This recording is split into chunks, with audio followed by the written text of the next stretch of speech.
So this is essentially where I was working around Double Bay. Is Bay Street here. There's Cross Street. It was Knox Lane, Knox Street. I was working in a salon around here somewhere. And I was working for salons in Bay Street. One of them was there. The stairs that I fell off, this is marked. There was stairs, steep stairs that went down the back of there. That I slid on my lower back down, which I explained was cheating under compo because they were paying me under the books. Celebrity hairdressers, which make millions of dollars. It's $1 million salon. And yeah, they can't even pay you a legit wage or pay you on the books. They'll pay you superannuation. And none of it went to my apprenticeship. Anyway, what they'll do is, so there's this little laneway here, Goldman Lane and stuff like that, and Short Street and stuff. So what they'll do, they'll borrow stuff and they'll send little written notes. This is back in 97. They'll send little written notes with each other and they would get me to sprint them to each other. I don't know what these notes were about. Joe Bailey was dating Morrissey and Edmondson, so sometimes I'd have to sprint down around here because Morrissey was like down around here somewhere. This is where we had the hair show with BMW.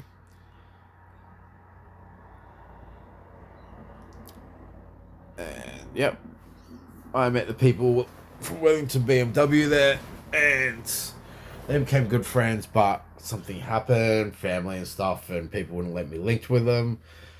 They just got offended that I'd get success or some crap, so that was always sabotaged. Yeah, they'd have me sprint like crazy through all these to like deliver notes and get like, color and stuff, and I'll be sprinting, I'll be pouring down of like sweat. And there'll be some people, some receptionists, and there'll be some receptionists that would just stop and they'll sort of say, "Hey, stop, like what are you doing? You don't have to run. You can just chill out. Like, why are you putting yourself through this? You have to be more independent." I'm like, I'm just being nice and happy and pleasant and just like doing what I'm told and just like trying to work, to the best of my ability. And they're like, they're gonna run you ragged. Like, they don't respect you. They're using you. They're treating you like shit. And I didn't really. It's another little lane. I didn't really click. I was like, oh nah, look, if you give them 100%, they'll give you 100% back. And yep, ended up not being the case. I got used and abused. My health fucked over. They ruined my lower back. They cheated compensation and everything. Like I said, 54-hour week works without. I mean, we would beg. There's like, it's probably still here somewhere on Bay Street. There's like a Chinese shop thing, right? Because between Knox Street, I know it's between Knox Street and Bay Street. So there was a Chinese shop up here, and there was, if it's not there, and it's been moved. Because they would have moved stuff just to say, when you go back, just to say that it's not there. And they'll say that to you, that they'll change things around. Like those stairs probably aren't there, and they've deliberately changed them. They've probably tried to throw those plans through the scrapper to say that those stairs were never there. But I know 100% they were there because my lower back fucking still feels them to this day. Anyway, there was a Chinese food shop there. We would have to beg, just to share a small boiled rice. Like, can we please have 5-10 minutes just to get a small boiled rice between each other, so we can have something in our stomachs just to continue the rest of the day. We would have to beg for hours, and then it'd be like, "You're right, quickly go get it. Don't tell anyone we did it. Like you're gonna get in trouble. Like, and we fucking scoffing this down, like little fucking slaves. Like, oh my god, oh my god." And then as soon as we get it down, it's like, quick, put it away, pretend that nothing happened. It's like, shit, fuck. Finally got food. Oh my god. Like, it was fucking disgusting, really, the way we got treated. Because we were schleppers. Which means slaves in Jewish, I was told. In Joe Bailey's, which was Bay Street there, Double Bay. So yeah, it was just it, it was just fucked up. Just dealing with that stuff. Just that treatment is just the most evil treatment I've ever encountered.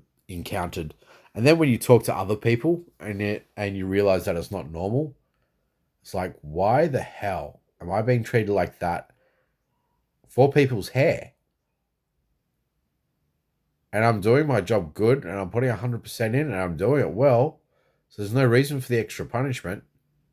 Why am I being punished like that for people's hair? It's the most bizarre thing. And just the fact that they would make us sprint around. If I walked, no, I'd get in trouble. If I stopped and got some food, I'd get in trouble. I had to sprint. Like one all the way through, like from here, all the way through this laneway. There's like a little salon there, and I have to go in here, and then back down there, and then back around here, and then do this. And then they're like, okay, well, then you have to go down here and drop something off down here, and then you have to go back up through the center, grab someone something, because there's the Cosmopolitan Center and stuff. And you have to grab stuff, and then, go back and do your little errands. No, I couldn't take my time or anything. Couldn't stop and have food, even though I was starving. Had to sprint.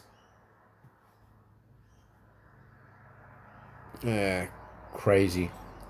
And all that's completely stuffed me up in my life. And people just like, oh, so you're lazy now. It's like, no, it's PTSD. I haven't had a chance to relax since then. I literally haven't had like holidays, like proper holidays or anything. I haven't been paid properly or been able to eat properly since then. I've seriously had less than 10 full proper meals since then.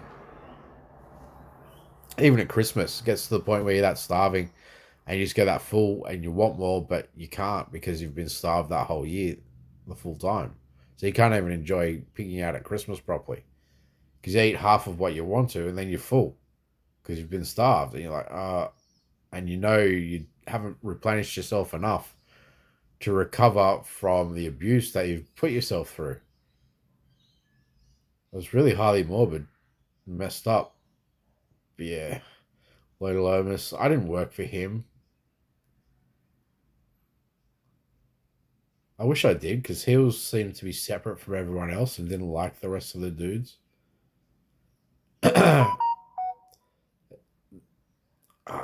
Or maybe there was a reason why I wasn't down there. I don't know. But it's weird, like. But hey, and then you find out that the only real serious hairdressers are at Tony and Guy. These guys are just people that have got a lot of money and that have made themselves appear fancy. Like Joe Bailey's actually pretty shit. He's actually really shit. He's just got someone that's rich and they've put on a persona and they've had the money to have a salon in an expensive area and they've encouraged people to come see them, like Lady Diana and stuff. And, they're like, oh, yeah, come be our clients, come be our clients. And so they've just roped people in to be their clients. They're not actually that good as far as technique and skill wise. They're not that good. You're paying for the area and the salon. You're not really paying for the skills. The skills of all the hairdressers around here, they're very average. Lloyd Lovis might be a little bit different. I don't know too much about Lloyd himself, but like Bruce Mann, Scott James, when they were all up here, a lot of the like when Shane opened his salon, he only got trained by Joe Bailey. He's not that good. Like they basically just burn hair and then they make you pay extra for to fix up the damage that they've done. So you have to pay extra for the treatments. And then they say, hey, yeah, look, now your hair looks lovely. That's it's not really the way that it happens. That's the whole stuffing things up and making you pay extra so you earn extra type shit, which is scamming. So yeah, I mean Smith and Fitzgerald was good. They were down here. They were nice, but then I had people going, "Oh, you're getting a chance, and you're gonna be on the floor and we can't handle that. It's offensive to us, and I want to say that I trained you. It's like, you're not teaching me anything. Yeah, but she wanted to say it for her own ego and stuff, and those whole clashes and shit. I actually did blow dry Nicole Kidman's hair in that salon. She was lovely. Um, who else? Jennifer, the one from Friends. Um, I did her hair as well. She was really, really sweet. Who else's hair? Sarah O'Hare. She was lovely. I did her hair.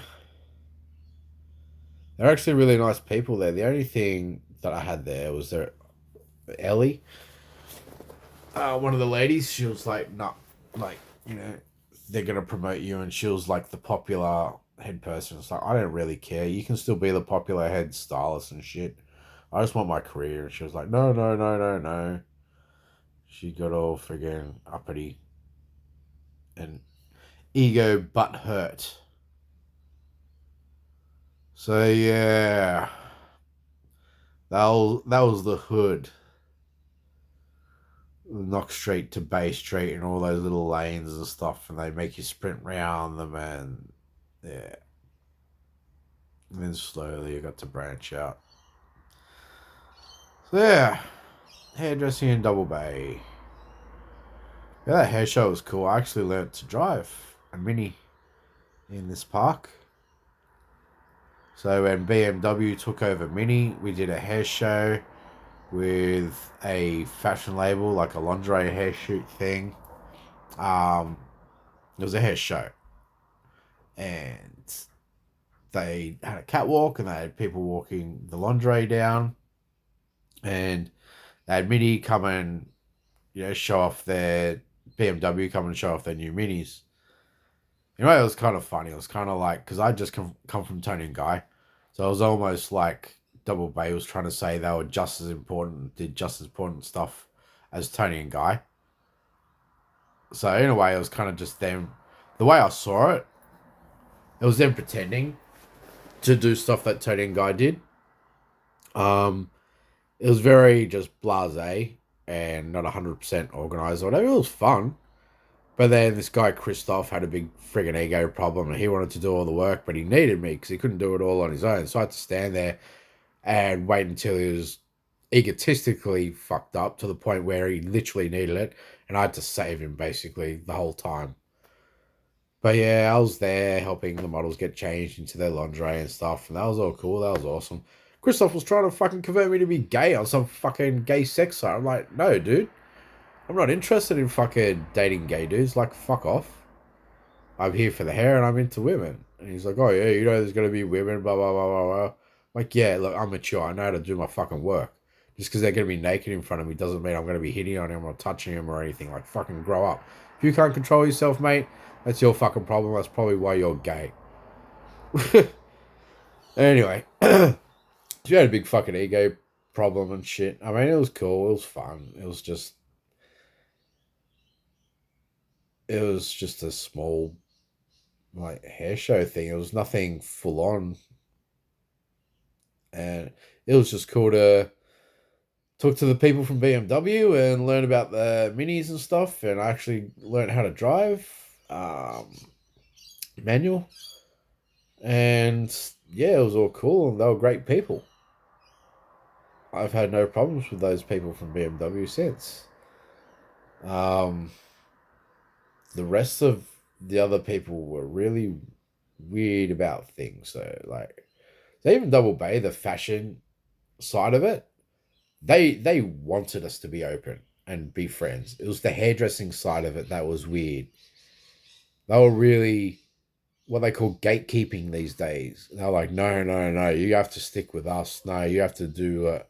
And I'm here wanting to socialize with these others and wanting to learn about what they do and stuff, and learning about how the whole industry works and how everyone does their stuff. And yeah, they'll just get offended. So it's like, you're either going to stay with me, but I don't need you to do anything. So I just have to stay with them and be bored. or like it was fucking weird. So yeah, anyway, I just did my thing. And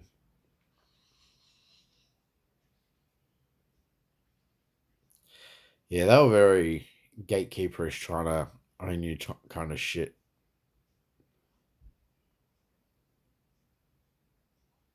It was actually pretty weird. Or for fucking hair. Beach is that? Bondi.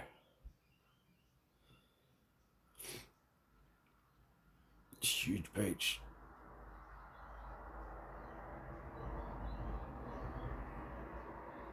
Yeah, but fucking look at that. You can see Bondi from here, man. That's crazy. Yeah. Yeah, it's friggin' stupid how that river's pretty big too. Yeah, it's pretty stupid how they were so ownerish. They just want to they just want to try and own you and shit. And it's like there's no freedom. There's no. They try and make out like it's professional, but really they're just stopping you. You know what I mean? And they want to make out like, oh no, you're just an apprentice. Like, don't pay attention to him. I'm like, dude, I worked for Tony and Guy. Like, I'm more than happy to socialize with these people. I can be professional, and it was all good. I could speak a lot better because I didn't have. They taught me how to speak better at the time, and PTSD and everything. It seems to stuff me around. Oh, it's crazy. Why? Why? Why do they gatekeep you like that? Why do they pay you under the books? Why do they try and own you? Why do they try and treat you like a slave? And then as soon as these other people have started to socialize with me, they're like, we kind of like you better than Christoph. Like, we like your personality and, you're not so, like, pinned down and you're happy to help us and socialize with us as well as do your own thing and stuff. Like, they liked it. It was more normal. So it was actually pretty bizarre. And they soon saw that Christoph was deliberately taking the workload on himself and stuff like that. And they just made out like I was just assisting him. It's like, no, dude. Because he wanted to take all the fame. He wanted to take all the credit for the whole hair show and stuff. Because he's an egotistical wanker. They all were. It's just the weirdest shit. And he kept saying, it's your day off. The only time he was saying, it's your day off. You can go home. And I'm like, dude, for starters, you can't do this all on your own. Secondly, I was coming from Tony and Guys, so I like really loved all this extracurricular hair show stuff, and I wanted to help out and do stuff. But because he hadn't had training that was as good as mine, he was all belittled and weird, and he couldn't throw his fucking ego shit around saying, oh yeah, putting stuff down and saying that this is meant to be done this way or whatever, and he's pretending the mistakes are there and he was struggling because he wasn't that good rather than being honest. They make excuses for it. So he was trying to do that, and yeah, I was just stepping in and going, no, no, no, look, I'll just assist and help. It was actually a very weird weekend, that was. But like I said, I met those people from BMW and they were great. So I got to learn to drive, which was good. But yes, my life has been very, very weird. Very, very weird. And then all of a sudden, when people find out that I'm working around there and I was around important people, I might be getting a career, I might be getting somewhere, all of a sudden you get trolled and people start to fuck up your life and gossip starts to happen and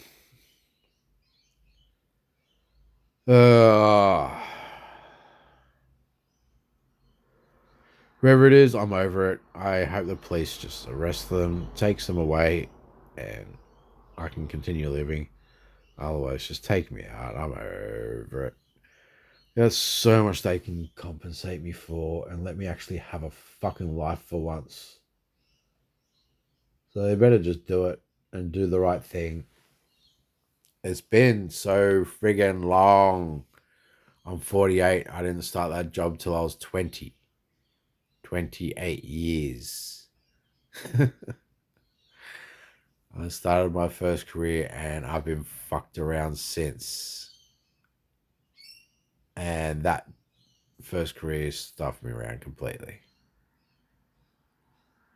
Like I was just abused and treated like shit, paid under the books, everything.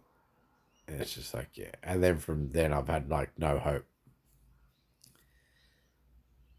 And because of that, now it's just like, why? I was just positive and wanted to work and have a life. I was bullied through school. Like, why put me through this extra shit? Why do I have to have such a hard struggle? All I want is for people to get along.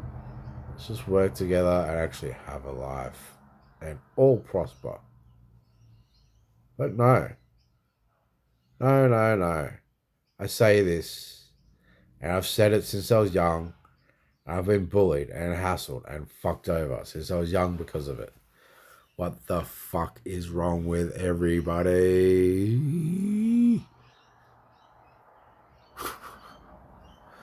Like, man, there's no need for those people to do that. They're rich, they're successful, they know people in TV, they have a life. They didn't need to do that. There is proof through the apprenticeship board that they did do it. There's proof from my health. There's people that are around that have seen the things and have experienced it as well. Ah, John Adams was one of the salons that I went to. That's now changed names. But the receptionist that used to work there, she knows and she remembered me. She used to hug me and say, they're treating you like crap. And she used to just hold me and say, just sit on my lap for 5 minutes and just relax. Like, we have to look after this guy.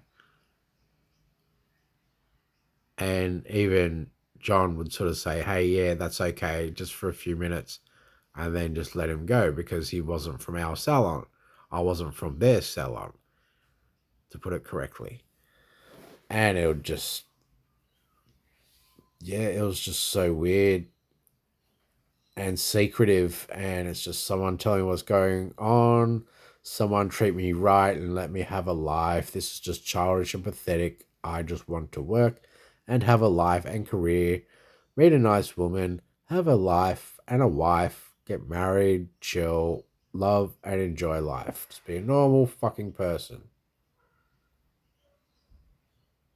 Ugh. But that was too offensive to everybody. It was too hard to let happen. Because it hurt everyone's egos. He's nice, so we want him to be gay. Well, he's nice, so we want to use him.